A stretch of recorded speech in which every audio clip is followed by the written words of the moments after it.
another Halloween event, our first real scare Halloween event here, believe it or not, at SeaWorld for Howl-o-Scream. I enjoyed this last year with some coasters open. This should be cracking.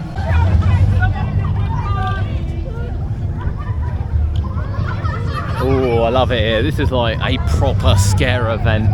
Whilst we enjoyed Mickey and Minnie and the sheer amount of chocolate that we picked up. Candy that we picked up. This is a lot more intense, and actually it's laid out differently to last year. So last year they had a massive stage here with like a disco on top, where this year it's all about the Coven that's here. Completely different layout, which I like to see something different every year. Now then, just to give you a quick rundown, this is $47 per person. For that $47 you get entry to the park.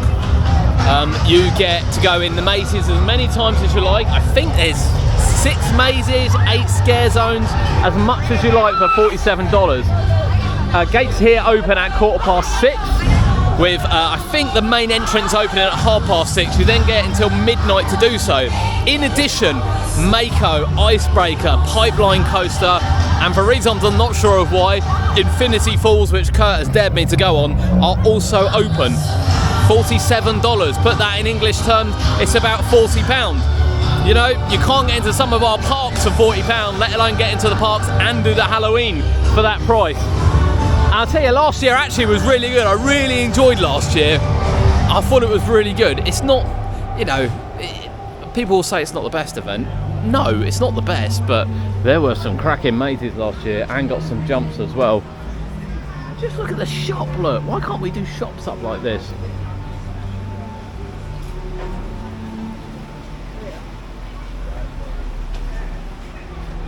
Baffled as to why we can't.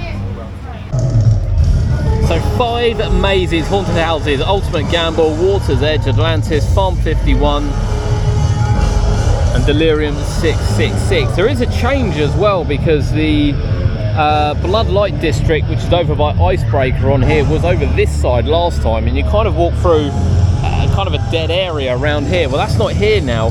The first one around there is Cannibal Harbor. So the maze around there has also been removed, because the first maze is right up by Mako. As I said, rides open include Pipeline, Mako, Infinity Falls and Icebreaker. Last year we had those 3 coasters. We were also, I think, supposed to have Manta, but Manta was having major problems during the day, so it didn't get open. It's a bit of a shame Kraken isn't open, because the ride wasn't open last year as it was having work done. And it is open this year during the day, but we're not visiting during the day. But we will definitely make the most of Pipeline, Mako and Icebreaker, and then end the day on Infinity Falls. But yeah, lots to do, all this included for the price. I think it's a bargain, and the ticket you buy as well is valid any night. It literally just says on the ticket you can use it up to the 2nd of November. So you're not limited to date if you get one of the early access ones, which is what we did. $47, absolute bargain. So I'm just waiting for it to open now, and I'll be heading in. Here's the back of Icebreaker. You actually don't get to see that very often. Oh, it's starting to look spooky already. I think this was full of smoke last year from what I remember, and people couldn't see to get their way through, but the theme bridge this year. We were going to go right, but we've decided we are indeed going to go left and go down to Pipeline side and Carnival side. Most of the things are on the right, even though this picture would make it believe most things are on the left. I would probably argue Atlantis is closer to that side, but let's head round here first. Oh, the wind's here. No doubt about that. And here is SeaWorld. You can see Mako, you can see Manta, sadly not open today. You can actually see Penguin Trek as well over there. Just sort of poking out. And of course Pipeline down here to the left as we enter the first scare zone, which is the Carnival.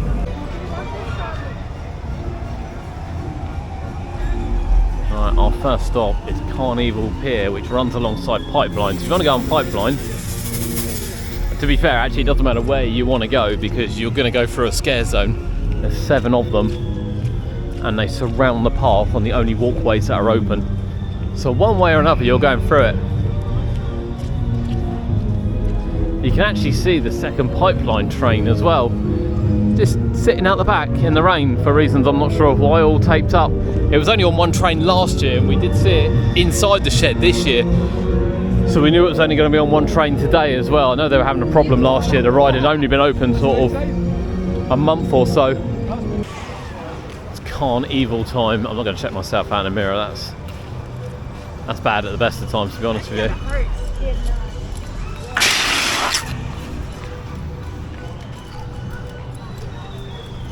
I don't understand how people are coming towards us, because I thought the top part was the only entrance, but clearly it's not.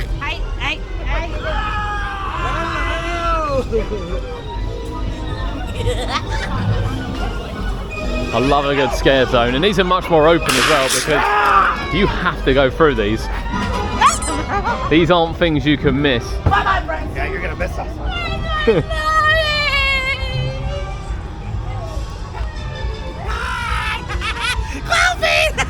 Are we hungry, look? Bigger food!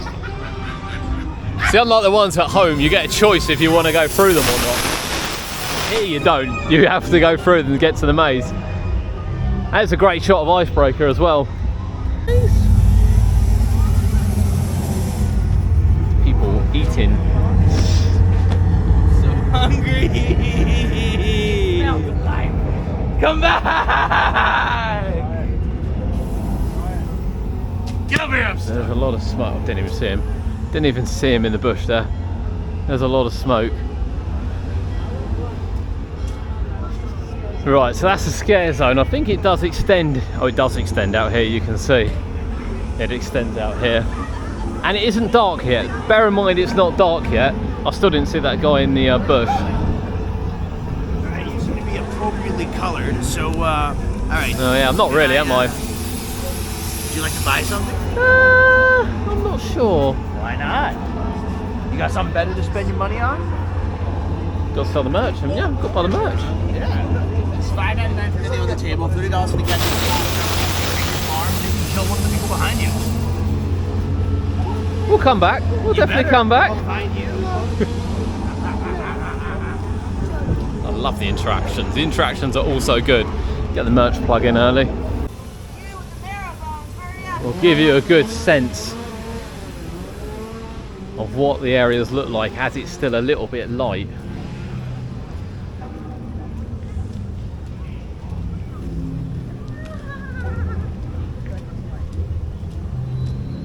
Terrors of the Deep. And then this, Atlantis, is the first maze.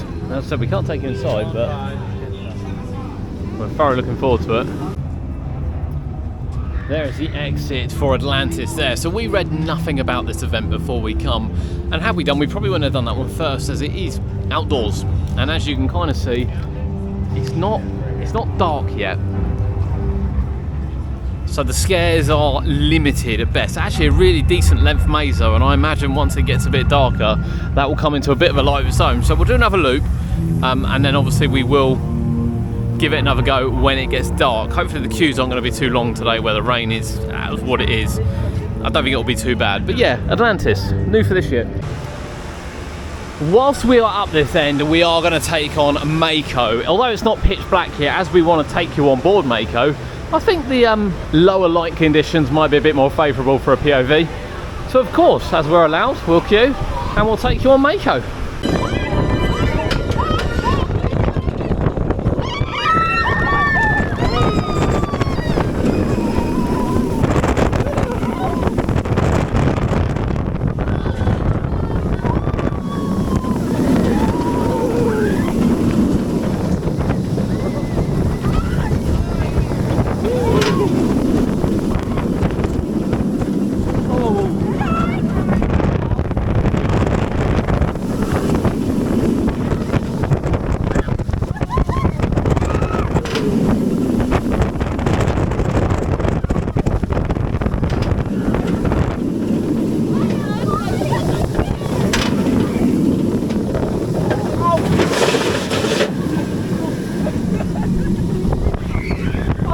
It's got some great airtime pops in the rain.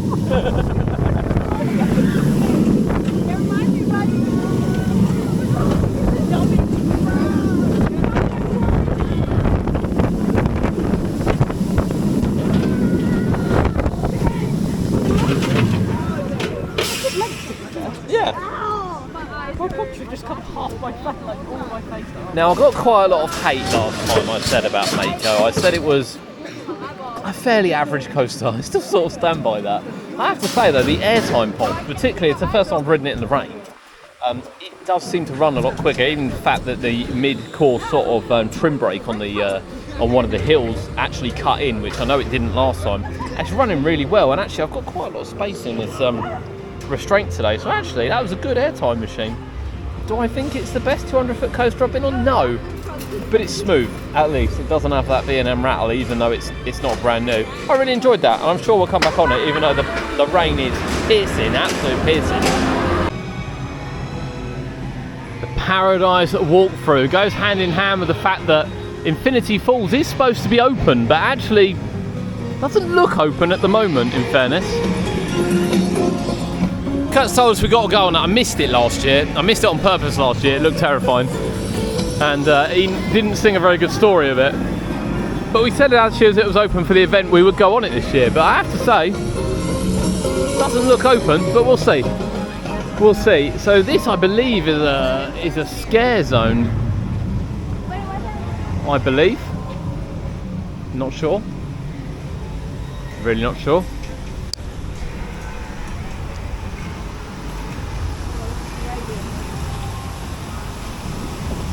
I can't tell. I don't think Infinity's open. Right, and then this is Space Gate 3.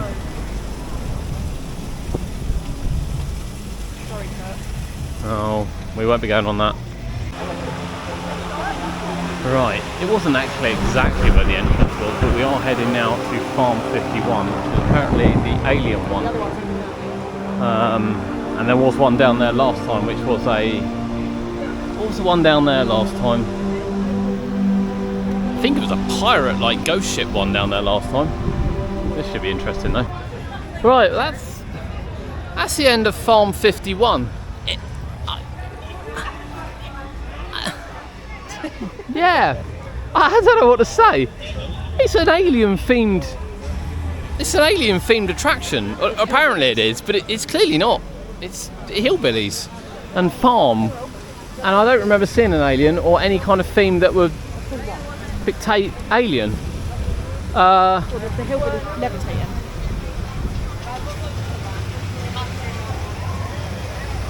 Yeah, onwards we go.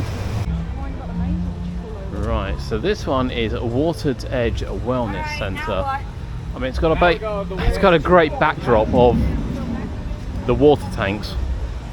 Now, this one last year was 100% where the big boat was. Actually, really impressive theme of the boat one, the sort of a pirate ghost ship last year, and I had a massive boat across here with the tentacles on it. It looked amazing. This is very, very different actually. It does look a little bit like, indeed, the Halloween house. Don't really know anything about this. As I said, we didn't look anything up on the event. I have to say, the first maze has potential. I think it definitely has potential in the dark. It didn't have potential when we went through it. And I think that the second one has very little potential. So third time lucky? I only tried to make it beautiful. Right, there's Water's Edge Wellness Centre. I compare these quite a lot to something like the Sanctuary at Alton Towers. I know it was a long time ago now, most people remember it. It's very much like that. I have to say, I really enjoyed that. The sets were much better put together. The storyline was quite clear as you went from sort of room to room, from sort of their, I say habitat, from sort of, you know, where they are to the doctor's centre. You go for a morgue, and you know, you go for surgery. You go for a bit of everything. Actually, yeah, really good, really well put together. Add a much more sort of closeness feel to it. The other mazes have felt quite open in terms of where it's that one's indoors and the other one's been outdoors. But the lighting was better, the music was better, the actors had more places to hide where it's indoors and you can't see things. It just felt more like, I call it an English maze because I think when you come out here to America, the general consensus is everything's scarier. It's really not the case. Quite the opposite. Halloween Horror Nights is great theming, but actually the mazes are a bit meh in terms of scares. That's a bit more classic. I actually enjoyed that. It's redeemed. We've got two left. We've had one alright one, we've had one terrible one, we've had one good one. Ultimate Gamble, I think, is our next one we come across. I think Toxic Turmoil was here last year. Don't think this is new for this event. It's another walkthrough area. I quite like the walkthrough areas. These are all covered up during the day. You can't see any of this. Application for me or whatever. Contamination alert. Do not touch the smell. Do not get it on your skin. Can anyone hear me? If you're out there, stay away now. Don't let them touch you. Another new maze for this year in a seemingly different location is Ultimate Gamble. I will just say, signage here is terrible. Absolutely terrible. Throughout the park, trying to find stuff has been a nightmare. 2 more mazes left, a couple of scare zones to find as well.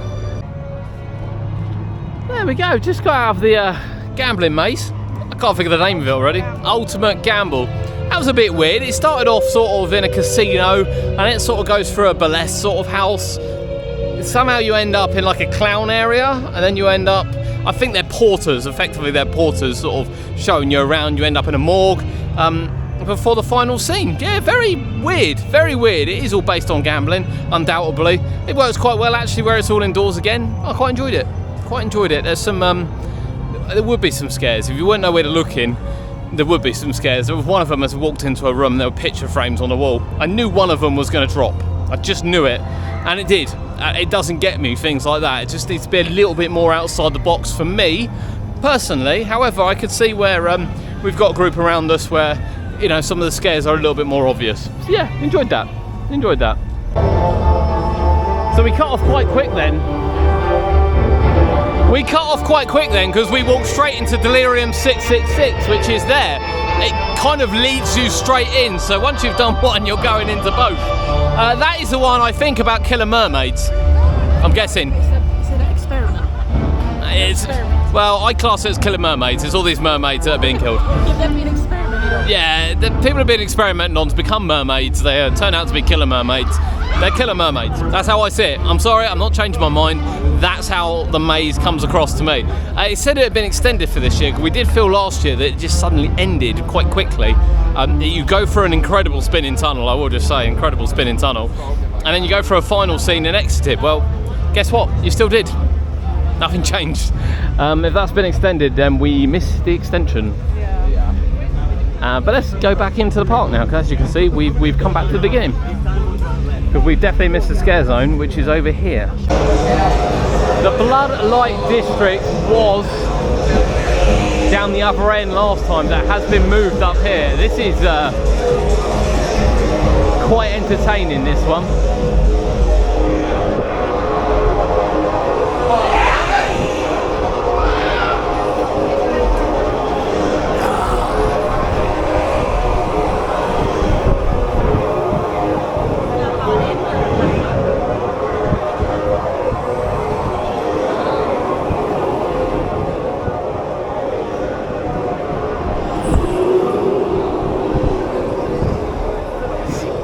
Quite entertaining, that one.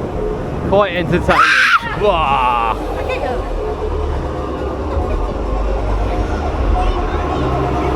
Fair play to her, she come out of absolute nowhere. Lots of characters roaming around. They're obviously on a changeover point. Love it, love it, love it. We've made it back round to where we went into Ultimate Gamble. It does actually have Delirium 666 on there as well. We didn't notice it first time. So that's all 5 mazes done. I think Atlantis we are going to go and do again. Because it is definitely going to be a better one than Dark. The second one we did was dreadful, absolutely dreadful. I think the third one we did is probably my favourite, the house. I think that worked really, really well. Sort of the Asylum Sanctuary based house worked really, really well. The Ultimate Gamble was really nicely put together as well as a good quality maze. With some potential frights in there. And Delirium 666, again, it just feels like as it gets going, it ends. There's no real scares in there, to be honest with you. You start in the lift scene. The lift is quite a nice little story, little add-on, and it really sets the scene. I think that's the problem, where you go in and you set the scene on something like that for a good minute, that when you get out into the maze, you just expect that little bit more that doesn't come. Now there is live entertainment on the stage here. There is a blood show as well. As you can see, it's quite busy around here. This is where everyone seems to be. So we're going to go back to Atlantis, do that again in the dark, and indeed try and get on some of these rides. This time we're going to go front row, but it is raining. Let's go. Yeah, I think I do have a newfound love for Mako in the rain. And anyone that's been on the front row of a coaster when it's raining knows that when you hit 70 miles an hour, oh, you feel it. You proper feel it. We came over to do Atlantis again, but it's closed. And it looks like it's sort of permanently closed, mainly because of the rain and the kind of heavy rain that was on the inside. Actually quite pleased we went on that earlier. I think it's got potential at night. Rain's done it in. Rain's done it in. The second one we went on didn't have much of a roof either, but I don't know. Yeah, there's a bit of both. That one is completely outdoors. As I said, I think at night it'd be really, really good.